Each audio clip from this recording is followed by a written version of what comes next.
Yo, what it is, it's the Creek Boys, and you're locked in with the Vibe Perspective Podcast. Every day I'm with Vibe Perspective. Yo, what it do, family? It's your favorite host, Mike on the mic from the Vibe Perspective Podcast. Tapped in with my guys at Ground 3 Radio, DJ OK again, once again, on in the building, man. My guy, we doing this the right way. Each and every Wednesday night, man, make sure you call in at 443-377-1872. Again, that number is 443-377-1872 here at Ground 3 Studios. Man, listen, we got a super dope guy here rocking with us. My guy, videographer, cinematographer, man, but most importantly, dope MC. Man, whether it's writing screenplays, writing introspective lyrics, man, doesn't matter. He got it in the bag, man. My guy, Daniel Lance, a.k.a. Danny Blue, in the building. What up, bro? Yes, sir. How you doing? Man, I'm doing good, man. I'm trying to stay up here. That's good. Yeah, I'm trying to stay up, too. I'm tired. I just got off work. Man, facts. No, it's treacherous out here, man. Yes, it is. Man, but to all my listeners who want to learn more about his work and learn some of the things he got going on, some of the things he's working on, going to Danny Blue, the artist on IG. That is DANNYBLUETHARTIST on IG as we go through the interview so you can match the work to the man himself. Man, bro, you here. We made this happen. You know what I'm saying? I'm happy to have you here, man. You know what I mean? We was talking off air, you know what I'm saying? I feel like we can get like 45 minutes of content off of just that. So it's just, shooting the one with it though, you know what I'm saying? So, like, I have, the privilege of sitting in front of you. I got to start from the beginning, because I think as any good interview is, we got to start from the origin story.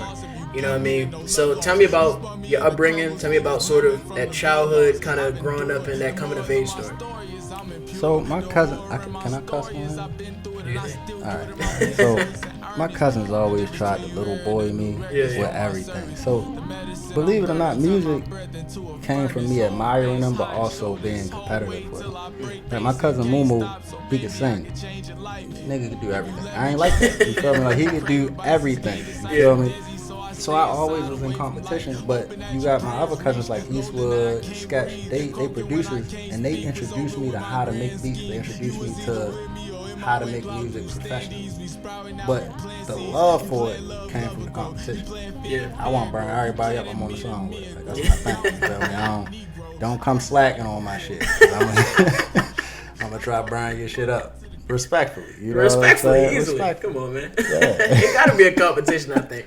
You know what I mean? If you're not pushing me, if I'm not pushing you on the record, I feel like we're not gonna make the best song we should. Right. It's the best joints. I remember people going back and redoing their joints. I don't know if people frown on that nowadays because people are like, oh, I gotta do the verse and somebody go crazy and then go back and redo it. But I think if that spirit of competition isn't there, it's phony. It's kind of phony. It's like it's no passion to it. You know what I mean? Yeah. And I kind of do. I like hearing that. Sort of for that coming of age story for you to like know that you was always sort of in that competitive mindset. You was sort of coming up and trying to come up with your own things, but also trying to be better than as many people as you can. Almost on some control type of, type of. Yeah, You know what I mean? No, for sure. I mean, I think some of my early research of. I try to get in the bag as much as I can for like you. Like some of the most earliest music I think I seen was like February 2011, like Project. I think it was Music Has No Color. Like, bro, I forgot about that. Bro, you know what I'm saying? Crazy. I didn't even know how the hell you find that. See, here's the thing, bro. I'm telling you, I'm doing my research. Mike on the mic effect. That's crazy. Like, Music Has No Color. I saw that and I was like, bro, like I know this is gonna be hard. But it's always interesting, because I do the research early as far back as I can and to see that progression over time. Like, to hear your music now and then to hear everything you was doing back then, it's, like, such a journey you went through, So, like, where were you at, like, around, like, 2011, 2012, like, musically? Like, where were you, like, mentally? I just was trying to make music. Like, and my cousins would tell me, like, Eastwood would be like, yo, nah, yo, don't do that. Just make beats. Then I started rapping, and he finally let me get on the mic, and he was like, nah, you ain't ready to get on my mic bullshit, yo. You gonna get on this mic rap. Yeah. So I started rapping. But with Eastwood, it was like no matter what I did, it was never good enough. I had to, and I feel like that kind of got me there, believe it or not. As much as people be like, he be hating. No, yo, he really made me turn it up. Yeah. Because after he ain't feel like recording me, I was like, bet, I'm going to record on my own. So then I went out and bought my own studio, invested all my money into it. And that's how I ended up mixing. That's how I ended up becoming an engineer. So it's like, with the videos, I had nobody to shoot my videos. I didn't have no money. I said, fuck it. I got some money. It take 2 music videos to buy a camera. I'm just save up for 2 music videos, get my own camera. There it is. And shoot my own shit. There you go. So everything I did was because the lack thereof, I just didn't have it. I ain't had it's me. Yeah, You feel me? I need to start my own shit called On My Own. That'd be fire. It's been me for real. That'd be fire.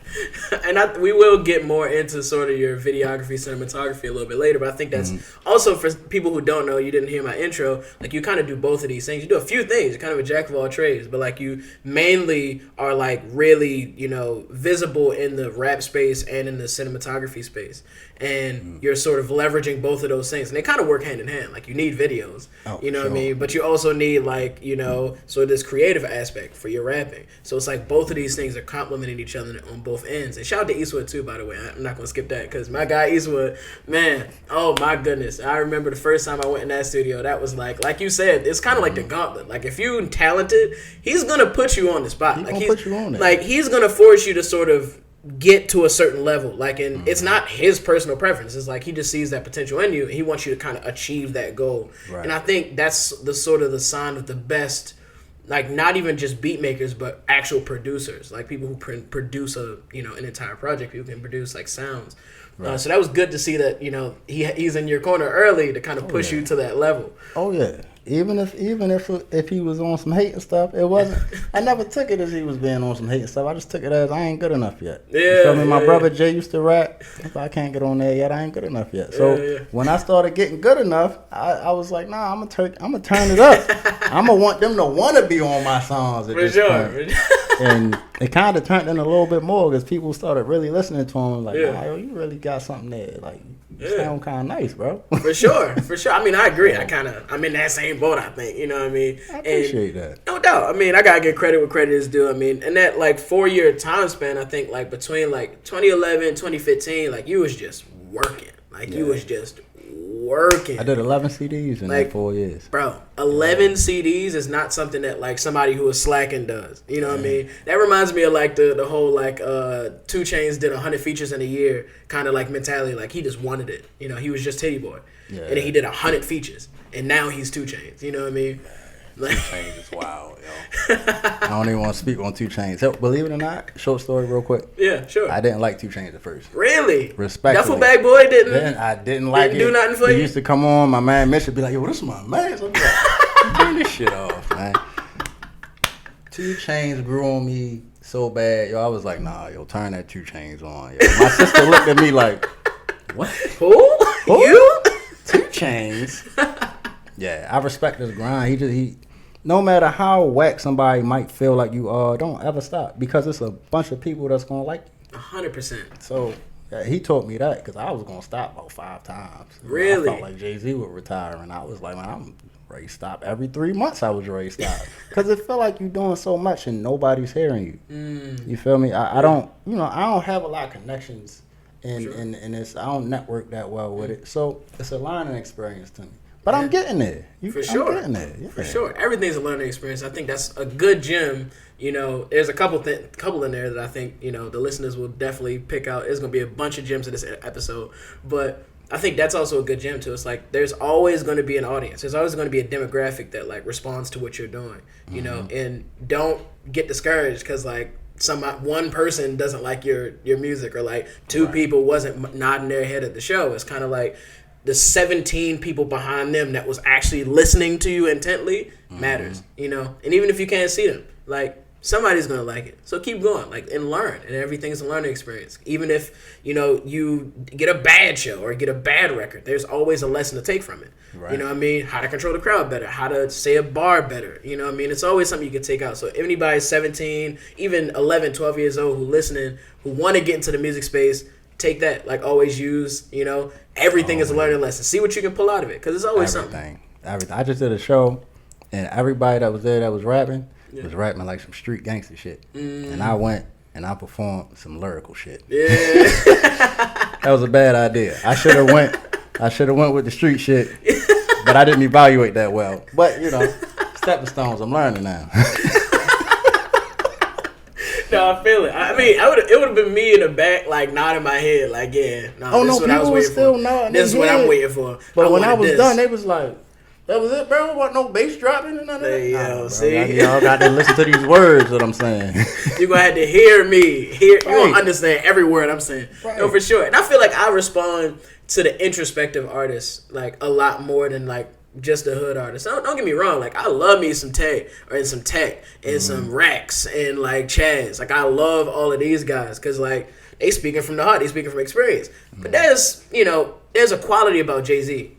You know what I mean? And he's able to kind of juggle both. Like, he's able to be street, but also be hyper lyrical. It can, like, sit you down with his lyrics and, like, teach you a lesson almost. And you going back 10 years later, listen to the record, and you still pulling stuff out. Like, that, to me, is, like, the pinnacle of hip-hop. And I'm like, I think one of the things you do really well is kind of tap into that introspection, but also can pull in your real-life experience, with your music.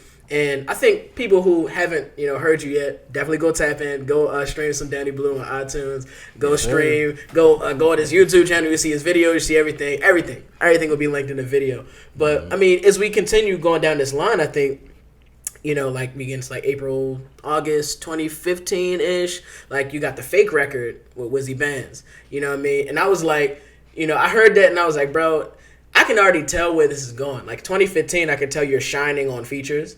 You know what I mean? And I'm like, that tells me a lot, because it's early. Like, it's not even 2020 yet, and you're still sort of piecing this journey together, but you shining on records. You're sort of the guy who, I played your verse back a couple times on that, by the way. You know what I mean? Thanks. So it's kind of like I'm starting to see certain qualities of things I think a lot of people pick up, like that introspection I mentioned. We keep going to 2016. I think it's like August, like released a lot, 30 for 30 video, Cool Hutch. You know what I'm saying? Shout out to DJ Big Rel, you know what I'm saying? On the basketball court, you know what I mean? Like, and I'm seeing now, it's like, bro, like you piecing something together. You're figuring something out in your journey. What's some of the big lessons you got early on, like in that 2015, 2016 range where you're like, just putting this career together? I think the biggest lesson that I've learned through all of this is you can't do everything, no matter if you know how to or not. I know how to do literally every different aspect to make an artist be an artist. I can record, I can make a beat, I can mix it. I know how to get the shit out. I know how to distribute it. I know how to do every single thing. I know how to register all my songs now. I know where to register them. I know everything, but I still gotta work a job because it shit still costs money. Facts. You feel me? And when you working all that time, you need other people to do other stuff. So if you really trying to get on as an artist, find people that's gonna be a part of your team. You need a team, I feel like. Yeah, like bro, definitely. I've been by myself this whole time, and that's the reason why I'm where I am. If I had a team, say I got one person that's just going out there calling every radio station, calling different states. Now I got somebody that's moving me where while I'm working, they working. Yeah. So my career is still pushing while my 9 to 5 pushing. And I ain't losing no time, I ain't losing no money. Right. So I really think my biggest thing is just trying to get a team now, trying to get people that believe in me enough to feel like, I'm going to rock with them. Yeah. That's what the biggest thing was for me. I can't keep dope. doing everything, bro. No, that's a fact too. I think that, and it causes sort of like a burnout. I guess you know what I mean. There's a certain level of things you can do for yourself to kind of push your career, push your craft, everything. But like having a team is just priceless. Yes. Like shout out to my amazing camera woman Sequoia. Like I couldn't do this interview and record it at the same time. You know what I mean? Because I gotta edit the video, I gotta promote the video, I gotta reach out to new artists, I gotta schedule them. I also had to get accommodations for them, and like all the whole thing, and then put it on YouTube, put it on other streaming platforms, put it on podcast platforms. I gotta push everything, and that's only me. And I feel that brunt of that work, and juggling like other radio shows, and juggling like my podcast and like juggling my 9 to 5, which is like the biggest thing above all of this, keeping it afloat. Right. It's like, no, 100%. That's definitely something that everybody who gets into the space and other spaces will figure out quickly, and I think a lot of people think that they have to have this sort of I can do it all on my own mindset. And to hear that from you, and to also hear that from me, do not do this alone. Don't. Do not. If you only get one person, like one person who is devoted to like helping you out, that's priceless. Yeah. Just imagine what happens when you have 5. Exactly. You like you out of here. Like, you know what I mean? So I think, yeah, that's a gem too. Like having a team is definitely an absolute gift. So get a team, get people that's like-minded, get people that also want to come up, you know what I'm saying? But also, you know, spread it around. Make sure everybody winning with you. Don't just win alone because it's going to get old. And don't stay in the city. Get out of the city. If you don't have any support in the city, go somewhere else and get some support. Because I've realized the city is the least people to support me. Most of my records get played in other places. DC. Yeah. Seattle, Washington. I got like 40 people that listen to me in Seattle, Washington. That's fire. Shout out Seattle. I know they listen. Bro, I don't know one person in Seattle, Washington. I don't even know how they listening to me in Seattle, Washington. So it's just raining. Just random. So if something is just catching like that, you got to look at your trends and see that's where you go. That's who's following you. That's who's supporting you.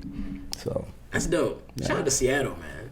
Yeah, I need to go to Seattle. We need to go to Seattle and just like find out who these people are. Just pull up on them with like a free CD. I don't know, bro.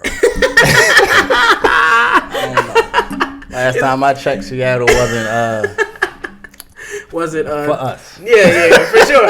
For sure. No offense to everybody for just getting Seattle listening. No offense. Last time I checked, Seattle wasn't a place for us. Hey, yo, man, big shout out to them. But I mean, you know, we keep the line going at like I think 2016. Like you followed up like after the 30 for 30 with the check-in video. You know what I'm saying? Shout out to DJ Big Rel again. Like I think that video was like the mannequin challenge. It was like almost the mannequin challenge kind of joint. You know what I mean? And that was like, I was so glad to see, because I do a lot of interviews, I do a lot of research, I had to see a lot of videos. You know what I mean? And not many people had themes in their videos. And it was just refreshing for me to see that, like, you're thinking of themes to put in your videos and thinking of new, interesting ways to keep it creative and keep it, like, you know, not monotonous. Because it's interesting how many people will make the same video over and over and over again and not get tired of it. And being in the video, too. Like, to me, I'm thinking the people who would get tired of it most are people who have to do the same thing over and over and over again. Apparently not, you know. But I love seeing that you're employing new ideas. Like, tell me about that, sort of that creative process of, like, when you're shooting your videos, how do you start to piece together how you want it to look? And, you know, what is your thought process? My favorite artist, even if it's somebody that didn't come up with the concept for that video, I feel like those videos are, like, set in stone in my brain. Like Joyner Lucas, I don't care what nobody say, nobody's videos are better than Joyner Lucas. Yeah. Fire. Kendrick and Joyner Lucas have the best videos. Drake, I don't know what the fuck is up with Drake. I feel like Drake videos are amazing all the time, but his team is so ridiculous that it's like you can't really, I don't know if I can give Drake all that credit for all of them perfect ass. Yeah, a lot of things about Drake's career is kind of perfect. Not because of him. Yes, exactly. The team. He's got a perfect team. Money. You play for the 96 Bulls, yo, you know. Sit on the bench, get the ring. Yeah, just get the ring, bro. Just get the ring. So. Yeah, but you said Joyner Lucas and Kendrick, they're like big inspirations for you in terms of like videos, Huge, because the first time I saw a Joyner Lucas music video, it was the video where he was talking, it was like an interview, white guy, black guy, in like a warehouse. Bro, it blew my fucking mind. Yeah. Because it came on regular shit. And if you really look at the video, because I shoot videos, it's a simple ass video. They're in a dead regular space and they just rapping what he's saying. But it's so much passion behind it because you can feel and relate to what they talking about and how they feel in it. So I'm like, man, I want all my shit to be like that. Even if I'm doing some street shit, I want it to have some type of movie scene play out. Yeah. Because I need people to keep watching. When I grew up, yo, we wasn't doing all of the shit. They on phones all the time. Yo, we was watching MTV. We was watching 106 in Park. I couldn't wait for 106 in Park to come on. Oh, yeah, for sure. I went to 106 in Park. Really? And I was stunting on it before I went to 106. I went with a school, though. I went with my school. Oh, okay. Class of 08. You know, W.E. the boys, yo. Shout out. Big shout out, W.E. Big shout out. I'd have never been if it wasn't for y'all. Mr. Boykin. Love y'all, man. But that was a once-in-a-lifetime experience I'm going to never forget. Yeah. Like, no matter what, I never forget when I went to 106 in Park and Sammy was there wilding on the stage. And I was like, I'm never going to do that when I perform on the stage. Sammy got on the stage and did some wild shit. Hey, yo, did the belly roll? Yo, he did something, yo. And the girl started wilding. I was like, I ain't doing that shit. Yeah, I can't. That's the line too far. That's too much, bro. It's too zesty for me. You know what I'm saying? You ever try to go back and find that 106 episode and see if you can find yourself? I could never find myself. You couldn't find yourself? But I looked funny as shit back then. I ain't even look like this. Before I had facial, you know how guys be looking funny as shit before they get Yeah, facial. for Yeah, sure. I was one of them. Really? I look like a rat or something. That's I look like a crazy. little mouse. I had big ears, big nose, no facial lip, big lips. They were just like, what the hell is that? Walking around. And I had a little ass head. That's why I let my hair grow. Because I can't be showing this little ass that's head. smart. Yeah, think smarter, not harder. You know what I'm saying? You can't work against yourself in this life. Can't do it. Man, that's crazy. But yeah, I mean, we continue sort of going through like 2017. I think it's January 2017. You worked with Jaco. Shout out to Jaco, by the way. Jaco, That's my shout. brother. You know what I'm saying? Every day and every night. Mm-hmm. That video. See, I think it was in Eastwood Studio too, if I'm remembering it right. Like y'all also did a couple shots in like the back, like you know, in front of the garage kind of thing. I had to buy like an outfit for that last second. You brought an outfit for that video. And you see, when I got there, Jay was like, "Nah, yo, we wearing ADHD stuff tonight." Yeah. And I was like, yo, I could have saved that little bit of money. That's the only thing I remember from that video. Is I was pissed because I was like, bro, I bought an outfit for this, and he just was like, "Oh, ADHD, bro. That's what we wearing." I was like, all right, you know. We branded, bro. Yeah, we branded. You know? I was not ahead. You know what I'm saying? I wasn't prepared, but I loved it. It was an experience. Working with Jay's favorite rapper is Tupac. Fun fact. So this nigga be really thinking he Tupac every time he go in the studio. And I loved it because he's the reason why my drive was the way it was. Jay will go in the studio with 7 songs ready to record. And she's like, yo, I'm ready, yo. Just put me in there. Any one beat. Just I don't care what you do it. You be having to name them and all that. Jay don't give a fuck. Jay just in there at the mic. Yo, I'm ready, yo. Just put it on. Just put it on. Then he getting mad if we not pushing through songs fast enough. And at first it used to piss me off, but I really appreciated him for that because I got on a point where I was doing like 6-7 songs a day. I got over 300 songs in my computer right now, and I ain't even let people heard like most of them. Yeah. So I really could drop like an album every 2 weeks if I wanted for the next year. Damn. I just don't want to. Yeah. I just want to strategically, you know, put some shit out, get some people to hear me, and actually grow a fan base. I want some people to be like, yo, when you putting something else out, yo, I can't wait to hear that shit. For sure. So.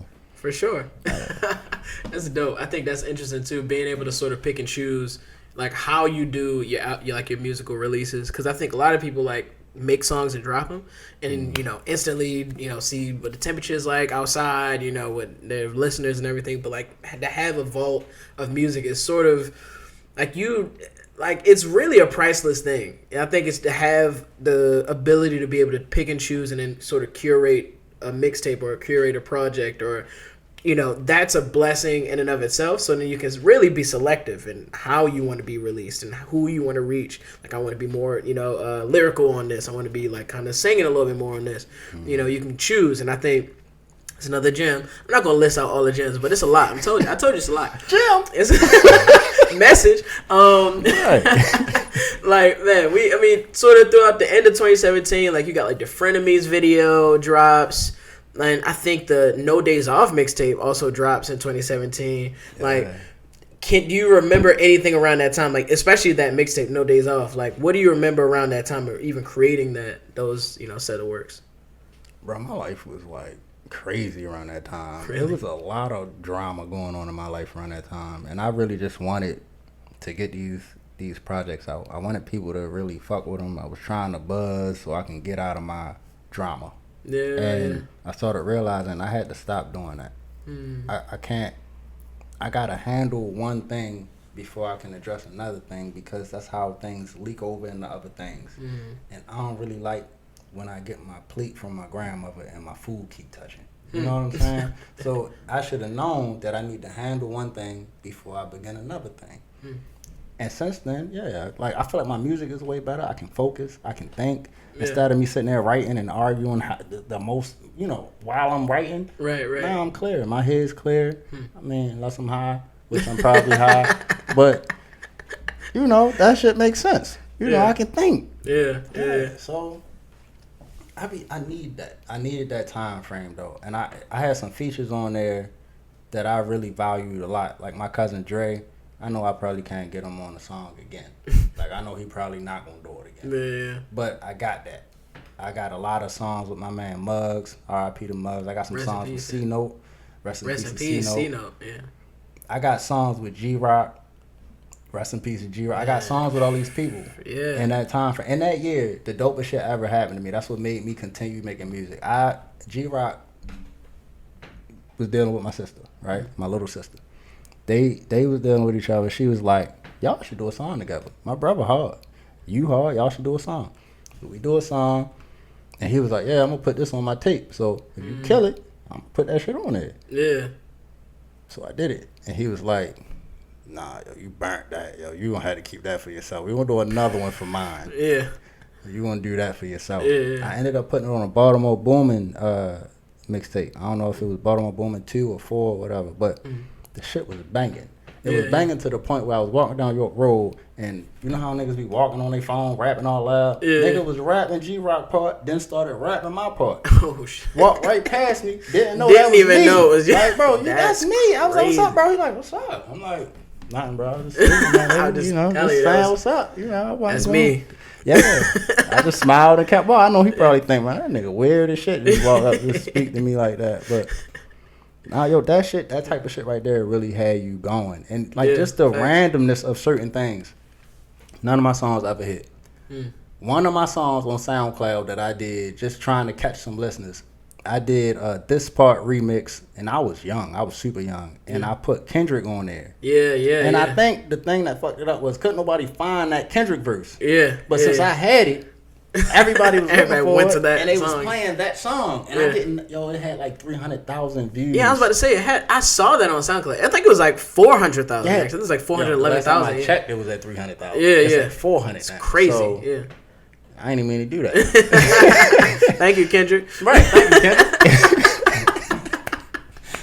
But like little shit like that, I'd be happy about. Like that's like small wins for me. Literally, like, but it's huge wins because I've been doing this for so long. Like people Thanks. try to put on all the time for their fans. Nah, I'm not. I'm humble. I love it. I be happy when people like my stuff. Thank y'all. Y'all put a lot of time and effort into this. You know, For sure. That's dope, man. And speaking of a lot of time and effort, like, you know, you recently released, you know, Psychological Warfare, but in like 2019, you had released like a little small version of it. It was sort of like, you know, the video, which was like, it was like kind of like a teaser, I think. You know, it was like a sort of here's what's coming in the future, just so you get a feel for what I'm trying to do. And man, like to be able to drop something in 2019 and then for it to me hit in 2023, not many artists can do that. Like make records that withstand with test of time, but also make like the visuals behind it still relevant. You know, still make everything thematically make sense, and it still hits today. Like I think that's. You know, that's a thing in and of itself. And I want to take my hat off to you and give you flowers because, like, you know, that's something that I think is a very relevant skill to build now. So then when you get at these super, super high levels, that a lot of these people up there can't do that. Make stuff that's relevant over time, timeless. You know what I mean? So keep that, you know what I mean? I want to give you that flower. No doubt, of course. Of course, man. I mean... Should we just start talking about Psychological Warfare now? Because I think, because I kind of name dropped it, and I kind of going them out of order a little bit because we in 2019 still. But the tape, Psychological Warfare. The tape, okay. I'm not gonna lie to you. I don't even remember everything that was on the tape. I think the crazy shit is Psychological Warfare only went on that tape because my mother liked it. That was the only reason. I was not putting Psychological Warfare out. Because I wanted to hold on to that. I knew that was going to speak to people for a second. Yeah. So I was like, I'm going to hold on to this. My mother was like, no, you better put that out. The song on that CD that I really wanted to push was Number. It was like a the Sexy Lady type, record, right? Sexy Lady. I fucks with that. I like Go-Go. That's that record. I like a Word to DC. I like Go-Go. Go-Go's that's fire, yeah. Yeah, but a lot of people in Baltimore don't feel they don't. They think it's pots and pans music. They think that shit trash. I love it. It's fire. It's my stepfather from Indian Head, so he always listened to Go-Go growing up. That's all I was listening to with him. So I fucking love it. I would get on that. No bullshit. I love DC. I don't know about all this DC Baltimore beef they be talking. I just recently saw a Fat Trout interview. I shot it as well. You know? Rap attack. Shout out 90Q. Shout out 90Q. AJ Showtime. DJ Twisted. DJ Twisted. But I really liked his stance on how he views Baltimore artists. He said, "Yo, I really fuck with y'all. Y'all like they like the sister city." Yeah. And he don't give a fuck about all that where y'all from, but the grind and the love that's reciprocated when he come around. Yeah. That's all that matter to me. Whenever I'm in DC, I ain't never been in DC and felt no crazy energy. Me neither, yeah. Never. And they listen to my shit after the show in DC and they be like, bro, what's your name, bro? Yo, that was kind of tough, bro. I wasn't even expecting that for real. And they keep it G with you. Yeah. Up here, they just be like, whoa, and then you don't know if they liked it. You don't know what the fuck it was. You know what I'm saying? So, yeah. I don't know. I'm starting to really like gravitate towards DC. Yeah. I like it. Big shout out DC, man. I always talk about how, I went to Howard, so like I'm always up and through the DMV, specifically in DC though, and it's always been good energy. Like I ain't never had no problems in DC. Never had no problems in DC. Hopefully my phone screen didn't crack. It's out of box, shorty. We ain't cracking up. Yeah, that sounded heavy when it hit the ground too. But yeah, big shout out DC, man. No, that's definitely, I think I agree with that. But around that same time, speaking of number, you did like I want to say the Juicy record. A shout out to Terry Chanel. You also did you work with Charm City Herb, Herbology. Nowadays he goes by. Yeah. I think that was a Sky's the Limit joint, which was fire. Yeah. By the way, love that record. Yeah. You know what I mean? He actually has my favorite song on my new album. Yeah. Is Shade from the Rain. That's my favorite song, bro. Yeah. And it's getting the most plays on everything. Yeah. So I think that might be the next visual to come out. That'd be hard. Honestly. I mean, we got a couple already brewing, but the one that actually come out, that might be the next one to come out. Dope. How is it working with Herb? Like, how is that like process? Between you. I don't know if you ever met Herb before, but Herb is a very professional, and he pronunciates his words very well, and he's very punctual. And I've known Herb for a long time. I was the first person to record Herb. Really? Like ever, yeah. So he became my friend more so than just somebody I was recording. And Herb is so monotone when he talk to you. He'll be like, "Yeah, man, I'll be there around 8:30, man. How are you doing?" All right, that's good. Sounds good. I'll see there. I'll be there when I get off. Yeah. Then he'll come in and he'll lay that verse. He'll be like, "Damn, I didn't even know he rap like that. And he talk like that." You know what I'm saying? But after he blaze it, he'll come right out and just talk to you like, "Yeah, man. Yeah, that was awesome." It's like the same energy for every expression. He like Derrick Rose. He got the same energy for every expression, and I love working with her because he gonna say some shit that you never would have thought to say. I like working with people like that. Yeah, that's dope. I can't wait to see that visual. You know what I'm saying? I would, I'd love to see it. Give me a little sneak peek. I would love that. A little exclusive. I got you. I'm gonna send you some. For sure. I mean, we keep going through 2020. I mean, you did like the Pusha Man record with Mike Billions. Like, we start to see Mike Billions appear a little bit more too throughout like this journey and like a couple videos too. You know what I'm saying? That's big cuz right there. You know what I'm saying, man. Like, and you got like the I Got Hoes record video shoot. I think it's a short version. Like that releases around like November 2020. Like, man, I want to know what was the decision behind doing the short version of it. Like, what was like that mindset you were in, doing that? So, you know how Jay-Z had Girls, Girls, Girls? Yeah, for sure. Literally, the video was supposed to be a movie, a short film of like girls, girls, girls. But every time I switch scenes, it's supposed to be a different girl, but doing different stuff, having different issues. But it kind of fell through because all the people that I had, I didn't have enough money to keep shooting at that time. I was going through some personal stuff. But, when I get back to it and y'all see the full... So, all right, I'm going to just tell you this right now. I'm doing a movie for the CD. And it's going to be like not a musical, but it's going to be something tough.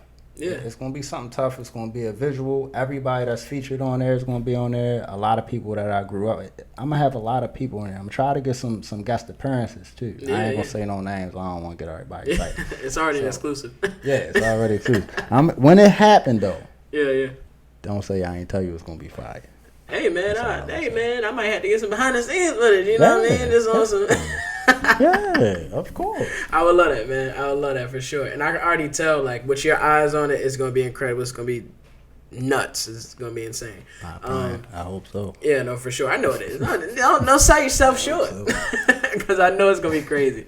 I mean, like, and speaking of Mike Billions, though, we talk about sort of in 2020, like the Velvet video, like that was a short film. Sort of you're preparing this, this really big endeavor now. I think with this new tape, you can do a full length film. Like you've been already doing sort of these shorts and these short films and like these sort of featurette style, visuals.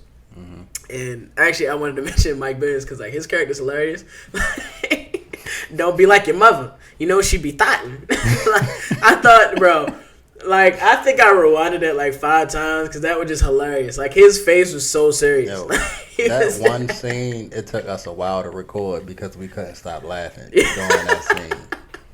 And he actually ended up shooting some of it because the scenes where I'm in it, he had to shoot it. Yeah. And he had no knowledge on shooting. And it was the funniest shit ever. Like, if you look at the bloopers, he was like, yo, it's not work.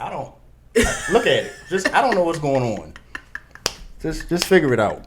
And then he walk off and smoke because he be stressed out. Like, yo, it's not that bad, yo. It's all right. It's relaxed. It's cool. Right. It's fine. I love working with him, though, because he's been doing this for a long time. And he has his own expertise, and he has great taste with music. Like, I'm not a lot of people have horrible taste in music. Yeah. He has great taste. So I admire his opinion on everything that I bring to the table. So, yeah, I love working with Mike. Yeah, for he sure. ain't getting on my nerves. You know what I'm saying? Big shout out, man. No, for real. Let me keep going. Like 2022, I think it was February. Like it was on the BAM record with Not Nice NBC. Like, man, fire, incredible. I was on a lot, bro. I ain't gonna lie to you. I don't remember a lot of these songs. It's crazy. Like, I know. I gotta do my research, so of course that's what's and crazy. I've heard it, like, all of it. Like I listened to all of it. So that's wow. It's like you just did it yesterday for me, right? And I don't even know what it sounds like. Bro, somebody like called me recently and was like saying something to me, and I was like, yeah, bro. And he was saying my line, and I was like, oh, okay, wow, like, bro, you said that, and I was like, damn, for real, that's fire. That was hard, bro. I must have been I'm kind of nice. I'm kind of alright sometimes, I'm kind of nice. Yeah. No, for sure. And that's dope. I mean, I think that's funny because when I was listening to, Psychological Warfare, if I always try to connect like the artist I'm listening to another artist, like somebody who's like already established, been in the game. I ain't gonna lie, bro. There's a couple like flows you got into that was like Kendrick-esque. And, I don't know how much you listen to Kendrick or if that's like, one of your top rappers at all. But like I could tell that like there's a certain cadence that he's able to get into when he's like flowing, like he's sort of in that zone. And I can tell you got into that state a couple of times for this project. Had to. Yeah, of course. Had to. So Kendrick has this thing where the reason Kendrick can go into a lot of those flows is because he has premium breath control. That's what I like to call it. Breath control is everything. Yeah. So I hear how he attacks the record, and if you listen to him rapping, he not rapping all loud all the time. Even when he's making it sound meaningful, he's just expressing it and opening his mouth and punctuating. But he'll take a big gasp of air and rap his shit. Yeah, and you see where he's catching his air in certain spots, but he's so talented with it that you can't really tell all the time. It's just fluent. It's fluent. So I picked up on that, and I started rapping my verses lower and cutting my volume up until I could control my voice and my breath better. Right. And then I was like, all right, bet. So if I hold my breath, say it low, but get closer to the mic, it don't sound like I'm low. That's a gem right there. It's a gem. You're giving the sauce away. I hope you know. I hope so, because some of these songs I be hearing be trash. I don't be wanting to hear it. You know what I'm saying? I appreciate y'all for trying, But gotta step it up every now and then. A for effort. Right, A for effort. You know what I mean? A for effort. Man, I feel like we can sit here and just rant about random stuff. But I mean, I mentioned that because like there was a sort of there was a couple interviews where like Kendrick's like, I can't even remember having the stuff that I done because he talks about even bringing Jaco into this conversation. The Tupac reference is like it's the spirits. It's like sort of our spirits talking through us, like our dead homies talking through us. Like and everybody that paved the way before us. And a lot of this is like it's coming off of sort of your experience and like everything that you brought to the studio at that time. It's like you just lay it down. And you might not remember it, especially when it's like all this like bottled up emotion, Yeah. you know. And I it's funny, like this sort of full circle. We talked about all those figures, and then you sort of had that moment too. That's I look for moments like that. You know what I'm saying? Meaningful moments in interviews. You know, no, but for real, no, for sure. I mean, I know you're working on Rap Attack right now. You know, shout out 92Q. We mentioned it. You know, AJ Showtime, DJ Twisted, and big shout out to the guys. Shout out Movement Team. You know, what's some of the stuff you sort of planning in the future? You mentioned you got this film you're working on with your project. Mm-hmm. You know, what are some more things that we can see from Danny Blue in the next, let's say 2 years, 3 years? I ain't gonna lie, my biggest thing that I really want to do right now that I got on the radio, because that was like my goal since I was like a teenager. So that's fine. I'm happy. That's one goal down. I wanna do a song with Brent Faiyaz. That's like one of my favorite artists right now. You're fired, yeah. Bro, he's so fucking smooth that he don't even really be having to say no street shit, but his energy be like, nigga, fuck you. Yeah. Like, I'm street because I'm smooth. Fuck you. Like, I'll say what I want on this song, and everybody gonna love it. Yeah. Like, that's not a lot of artists that can bring that to the table. That's a fact. Like, I've been listening to Rolling Stone on repeat. Repeat. I love that song. I love the cadence. I love everything about it. I love how he ain't scared to hit the high notes. You feel me? At a certain point, he be like, bitch, you just spilled Louis 13 on my McQueen. That's too much swag. I never would have thought of that. That's player. You feel me? That's like some player pimp shit. So I want to do that. I want to work with my man Jim Beans. He did a lot of production on Empire. He did a lot behind the scenes, and I feel like people really don't know who Jim Beans is, and they need to know, because that man is behind a lot of the songs that y'all love. That man has written and produced a lot of songs that y'all love. Yeah. And when you get a chance, look up Jim Beans and everything he done and who he worked with, and you can be like, stop playing. That's my man's, and I really want him to bring his character out a little bit more too. I want him to be an artist, but I ain't tell him that yet. So hopefully when he see this, he consider it. Oh, for sure. You heard it first, bro. You heard it, bro. But yeah, mainly I want to work. I want to work with people. I got some features coming out. I got a feature coming out with Keith Hart. Got a feature coming out with you heard the Project Pat feature I did, right? Yeah, I did. Of course I did. Yeah. I honestly want to do another Project Pat song too. I would pay for another feature for Pat and pay for the video. I want the beat to be hard. I want it to be something that Pat approve of. The last time I got a beat, I felt like it wasn't like a Pat beat. But this one, I want it to be some old 3-6. Yeah, 3-6. Yeah, for sure. We gonna burn that bitch up. But that's all I got right now. I mean, I want to do this. I got this. I don't want to speak on the movie till it's for sure. Yeah. So I can't say no moves on that yet. But that's gonna be fire right there. Easily. That's gonna be fire. Man, my guy Blue is in the building. The multi-talented Danny Blue is here, man. Tell the audience one more time where they can follow you. Follow me on Instagram at Danny Blue the Artist. DANNY BLUE the Artist. Because I should have had to spell that for y'all. On Facebook, I think I'm just Danny Blue. And I don't think I got no other social media other than that. Short and sweet, simple. Yeah, that's it. You know where to find me, I think. That's it. You know where to find me. Man, you heard it first, my guy. Danny Blue is in the building, man. Always a pleasure, bro. I sit here with you anytime. Yes, sir. Yeah, you already know. Thank you for having me, bro. Of course, man. Come on, man. I got to have a family here, man. I appreciate you for pulling up. You know what I'm saying? I look forward to everything. I look forward to the film. I look forward to any new projects. You know, the Project Pat feature. You know what I'm saying? I want to keep seeing that ladder climb. I want to keep seeing that, that craft of yours get more polished, get more introspective, everything. Work with Brent Faiyaz. Do a tape with him. Everything. I can't wait. You know what I'm saying? I can't wait to see it. You know what I mean? So, everybody that sits in front of me, I got to leave with a short, sacred Baltimore proverb, and that is, keep doing what you're doing. Yes, sir. Always. Come on, man. Sir. Man, it's your boy, man. Mike on the mic, front of Vibe Sector Podcast, and with my guys at Ground 3 Radio, DJ OK. Man, calling at 443-377-1872. Again, that number is 443-377-1872. Leave a message about Danny Blue, psychological warfare, like anything you want, man. Next interview is coming up soon, man. Keep it locked from Vibe Studios. And Ground 3, man. Let's keep the vibe alive, man. Peace. We out here. Yes, sir. It's your boy Danny Blue, and you are rocking with Mike on the Mic on Ground 3 Radio. It's the Vibe Perspective Podcast.